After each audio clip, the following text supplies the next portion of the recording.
Malam, salam sejahtera bagi kita semua. Shalom, Om Swastiastu, Namo Buddhaya, salam kebajikan, rahayu.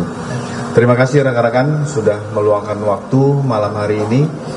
Kami akan mengupdate hasil dari peristiwa ledakan di lingkungan SMA 72 Kelapa Gading yang terjadi pada hari Jumat 7 November 2025 sekira pukul 12.15 WIB.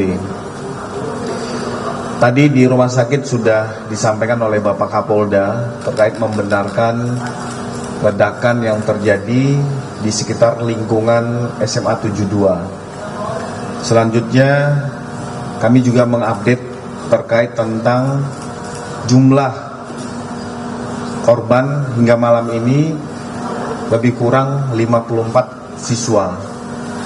Dari 54 siswa sudah 27 berada di Rumah Sakit Islam Jakarta dan 6 di Rumah Sakit IRC. Dari 54 tinggal 33, 21 sudah pulang dalam kondisi alhamdulillah sudah baik.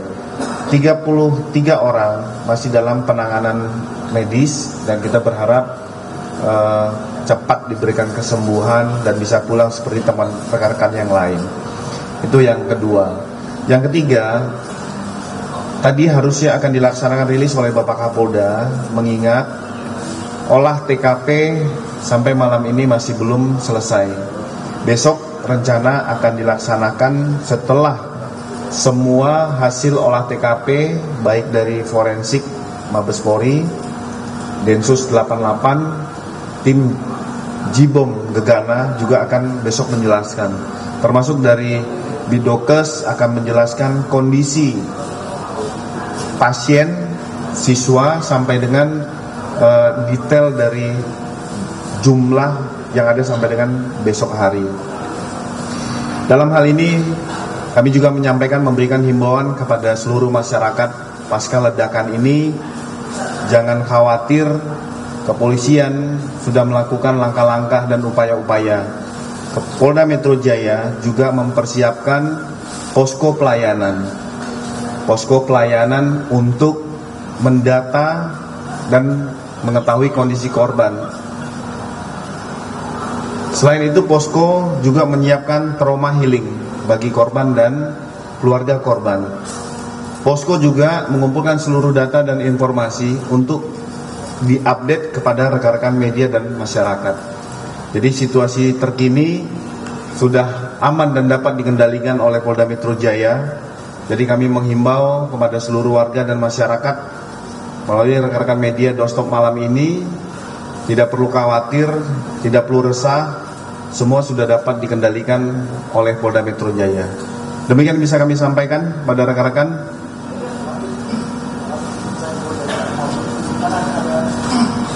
Tadi Pak Kapolri sudah bilang Pak Kabid ada terduga pelaku. Nah itu apa sudah diidentifikasi? Apakah itu salah satu murid dan benar atau tidak bahwa pelaku itu juga merupakan korban bullying? Karena mengingat beredar di informasi di luar itu pelaku juga merupakan korban bullying, Pak. Terima kasih. Ya, terima kasih. Kita dokter malam ini sengaja meluruskan informasi sehingga tidak simpang siur. Tadi disampaikan oleh Bapak Kapolri dalam rilis, ini juga masih dilakukan pendalaman terhadap motif apakah yang bersangkutan korban bullying. Ini juga masih kita dalami, termasuk ada beberapa hambatan terkait dalam pemeriksaan ataupun meminta keterangan para saksi. Karena saksi-saksi yang ada juga adalah menjadi korban dan butuh pemulihan dalam penanganan medis. Jadi kemungkinan secara paripurna, kemudian besok Bapak Kapolda yang akan menyampaikan. Ada lagi rekan-rekan? Oke.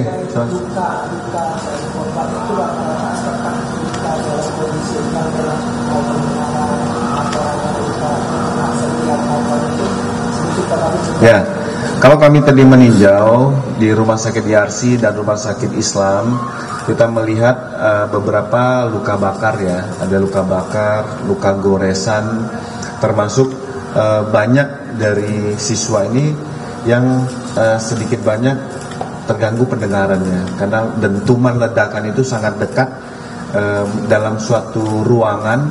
Nah ini yang menjadikan pada saat kita coba untuk berbicara kondisinya seperti apa, rata-rata mungkin ada yang hanya lecet sedikit, tetapi pendengarannya yang sedikit kurang bisa seperti sebelum kejadian. Nah, tetapi secara kondisi buktinya 21 orang sudah kembali malam hari ini. Satu lagi mungkin? Ya. Terkait dengan temuan barang bukti apa saja mungkin yang awalnya sudah diamankan oleh pihak polisian? Ya, kami belum bisa menjelaskan secara keseluruhan kepada rekan-rekan tentang barang bukti yang ada di TKP, karena pada saat setelah kejadian itu di polis lain.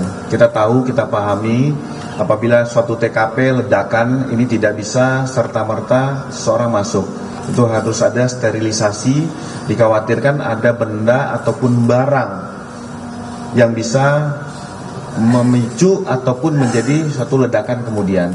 Tapi diyakini adalah, mungkin rekan-rekan sudah melihat foto kondisi seperti senjata api dan pistol, itu diyakini dipastikan dalam kondisi adalah mainan.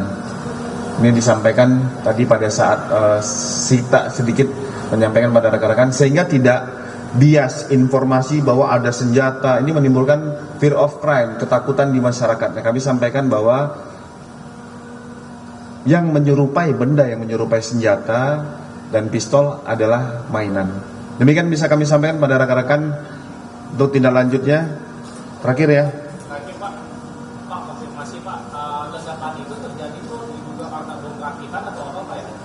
Nah, nanti ya ahlinya yang akan menyampaikan. Besok disampaikan. Belum, makanya nanti yang jelas hari Sabtu kan juga sekolah libur ya. Nah, mudah-mudahan proses olah TKP dan tidak ada fasilitas-fasilitas pendidikan yang terganggu, sehingga proses belajar mengajar bisa berjalan dengan baik. Yang kita kawal saat ini adalah bagaimana traumatik dari para siswa dan guru. Itu yang harus sama-sama kita jaga. Makanya Polda Metro Jaya menyiapkan posko pelayanan dan ada tim trauma healing. Demikian yang bisa kami sampaikan rekan-rekan. Sekali lagi terima kasih. Mudah-mudahan malam ini hasil dari olah TKP selesai dan besok secara paripurna akan disampaikan oleh Bapak Kapolda. Sekali lagi terima kasih. Wabillahi taufiq wa hidayah. Wassalamualaikum warahmatullahi wabarakatuh. Om Santi Santi Santi Om. Sorry kalau ada yang nanya tadi yang nggak terjawab di sebelah sini. Baru saja kita mendengar pernyataan dari Polda Metro Jaya yang disampaikan oleh Kabid Humas Polda Metro Jaya Kombes Pol Budi Hermanto yang menyebutkan bahwa hingga saat ini terdata ada 54 siswa yang menjadi korban dan mengalami luka-luka. Dan dijelaskan ada sekitar 27 siswa yang dirawat di Rumah Sakit Islam Jakarta dan juga ada 27 siswa yang dirawat di Rumah Sakit Yarsi. Disebutkan, saudara, bahwa hingga saat ini tim kepolisian masih mendalami barang-barang bukti yang ditemukan di lokasi kejadian. Tadi juga sudah disebutkan oleh Kabid Humas Polda Metro Jaya bahwa ada sejumlah barang bukti seperti senjata api mainan, botol, dan juga tas biru yang tadi sempat kami perlihatkan melalui visual yang didapatkan. Diinformasikan juga, saudara, hingga saat ini sudah ada 21 siswa yang sudah kembali ke rumahnya masing-masing dan total masih ada 33 siswa yang dirawat di rumah sakit.